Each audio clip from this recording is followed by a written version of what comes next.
Hi guys! This is John and Joy's Vlog. And ito nga guys yung aming mga preparation para po sa darating na Valentine's nitong taong 2026. At nahahalata nga namin guys ni Karang na lumalakas na po ang aming round bouquet. At possible nga guys na sa Valentine's ay maaari pong lumakas pa talaga ito, ay mahirap po itong gawin. Kaya naman ito ang una naming in-stock. Bali guys, mahirap po kasi talaga yung gawin. Talagang napakamabusisi, maraming kailangang ilagay, maraming kailangang idikit. Kaya naman po yan ang aming unang ginawa.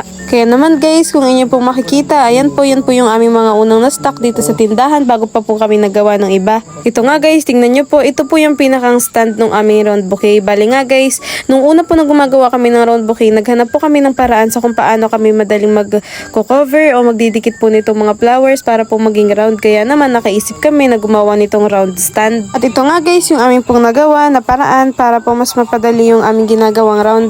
Ito nga pala guys, mga araw na ito ay talaga pong nirarush na din namin ni Karang na gumawa nitong mga round.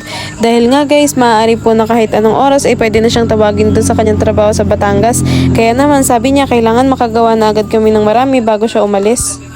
Sa parte nga po ito guys, ayan po, nadikitan na po namin yung mga round stand ng mga flower at saka po yung mga snow gauze at saka po yung iba pang mga artificial na pinaglalagay namin, pati na din yung mga butterfly. Para po sa mga kapwa namin crafter guys, pwede nyo po din gamitin or gawin po yung aming ginagawa na ganito para po mas madali yung inyong pagko-cover. Bali nga guys, sa mga magtatanong kung magkano po ay for 50 pesos po ang benta namin ito.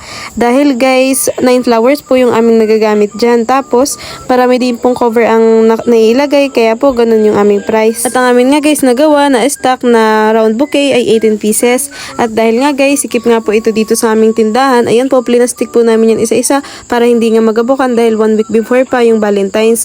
Bali nga guys, i-stock lang po namin yan doon po sa bahay ng aking pinsan ni Ate Lynn para nga guys, safe na safe dahil sikip po yan dito sa tindahan at wala nang mapapaglagyan. Syempre po, yung ibang stock ng flowers naman, yung aming gagawin, pag nandito pa ito ay mas lalong sikip na.